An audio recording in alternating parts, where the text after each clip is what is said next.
بسم الله الرحمن الرحيم وما خلقت الجن والإنس إلا ليعبدون ما أريد منهم من رزق وما أريد أن يطعمون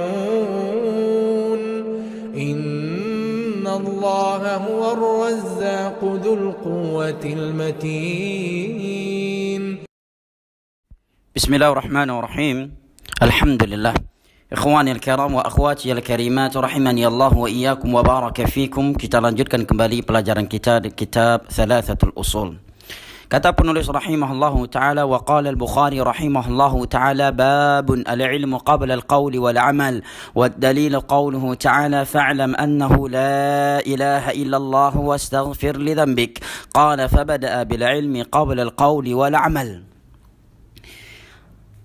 Berkata al-Imam al-Bukhari, bab tentang ilmu itu harus ada sebelum perkataan dan perbuatan. Dalil yang menerangkan prinsip ini adalah firman Allah Jalla wa Ala, fa'lam, berilmulah kalian, annahu la ilaha illallah, tentang la ilaha illallah, bahwasanya tiada sesembahan yang berhak diibadahi kecuali Allah, wastaghfir li dzambik, dan memohonlah ampunan kepada Allah terhadap dosamu.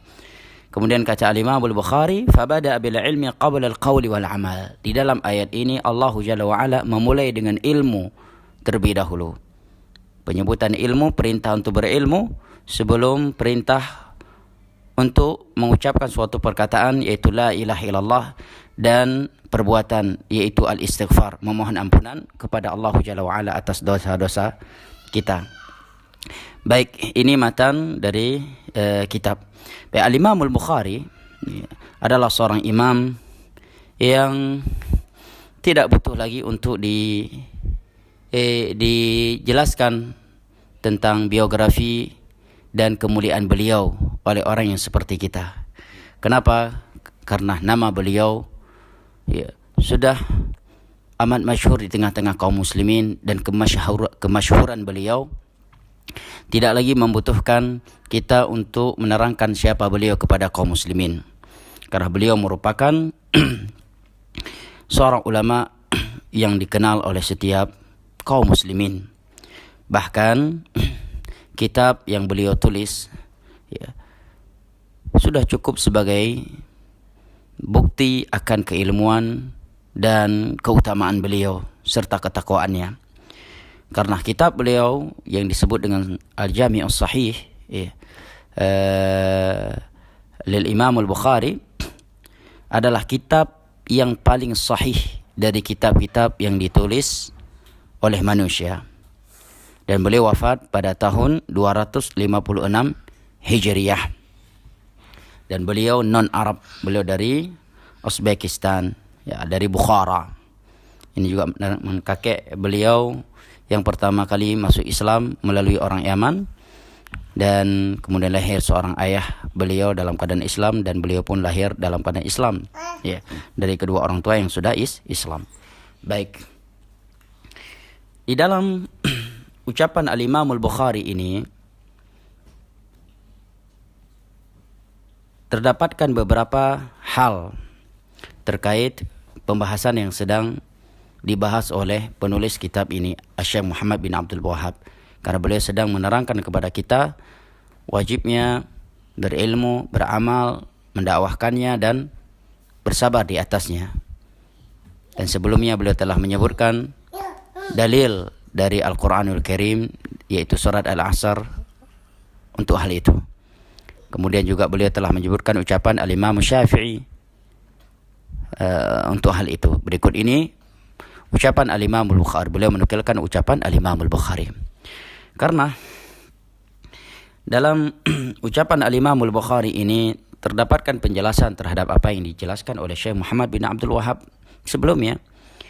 Karena di dalam ucapan beliau ini, beliau menyatakan bahwa, atau menerangkan bahwa ilmu itu, atau ilmu yang wajib itu mesti ada, mesti dimiliki, dan wajib diketahui oleh seorang sebelum dia berkata dan sebelum berbuat. Karena ucapan dan perbuatan seseorang tidak akan mungkin benar dan lurus jika tanpa ilmu. Ya. Dan suatu amalan yang tidak benar karena tidak dibangun di atas ilmu agama akan tertolak di dalam agama kita. Di dalam sebuah hadis yang sahih yang diriwayatkan oleh Imam Muslim dari Aisyah radhiyallahu anha, Rasulullah sallallahu alaihi wasallam bersabda, "Man 'amila 'amalan laisa 'alaihi amruna fahuwa radd."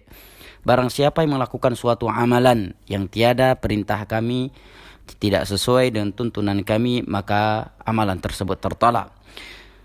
Di antara syair indah yang diucapkan oleh para ulama terkait hal ini adalah syair yang berbunyi, wa kullu man bighairi ilmin ya'malu a'maluhu mardudatun la tuqbalu.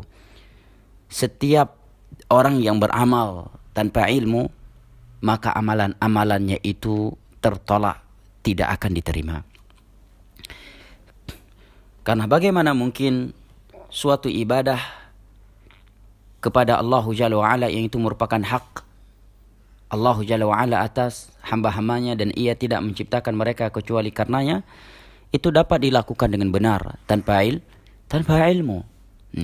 Berdasarkan Al-Quranul Karim dan hadis-hadis Nabi SAW dengan pemahaman para sahabatnya, para tabi'in dan tabi'ut tabi'in. Kemudian datang para ulama setelah mereka dari A'immatul Huda wa Masabihud Dujjah seperti 4 al-imam madhab dan seterusnya yang menjelaskan dan menyampaikannya kepada umat ini, baik dalam buku-buku tulisan mereka atau kepada murid-murid mereka, kemudian murid-murid mereka meriwayatkannya kepada murid-murid yang datang setelah mereka sampai terjaga sehingga hari ini dan sampai hari kiamat.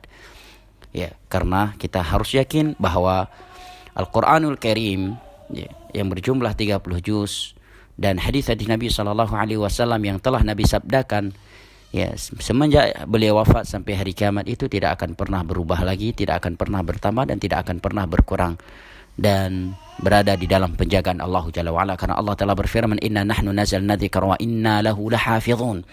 Kamilah yang telah menurunkan Al-Quran, yang telah menurunkan agama ini, dan kami yang menjamin penjagaan untuknya. Kemudian Al-Imam Al-Bukhari menerangkan kepada kita sisi pendalilan dari ayat di atas, yaitu surat Muhammad ayat ke-19 untuk prinsip ini, bahwa ilmu harus ada sebelum perkataan dan perbuatan, yaitu bahwa di dalam ayat tersebut Allah memerintahkan kita untuk berilmu terlebih dahulu sebelum dia berkata dan sebelum berbuat. Di mana sisi perkataan yang Allah perintahkan di dalam ayat ini, yaitu la ilaha illallah adalah sebuah kalimat yang wajib diucapkan. Ya, adapun perbuatan adalah wastaghfir dzambik, perintah Allah kepada kita agar kita atau kepada Nabi Muhammad SAW secara khusus dan kepada umat beliau secara umum sebagai pengikutan terhadap beliau. Dan istighfar adalah amalan. Maka dengan ini jelaslah kepada kita bahwa ayat ini menerangkan kepada kita bahwa ilmu lebih diutamakan, diprioritaskan, bahkan harus ada sebelum perkataan dan perbuatan. Karena di dalam ayat ini Allah memulai dengan perintah ilmu sebelum ia memerintahkan kita untuk mengucapkan suatu perkataan la ilaha illallah dan memerintahkan kita untuk melakukan suatu amalan, yaitu al-istighfar dalam ayat ini.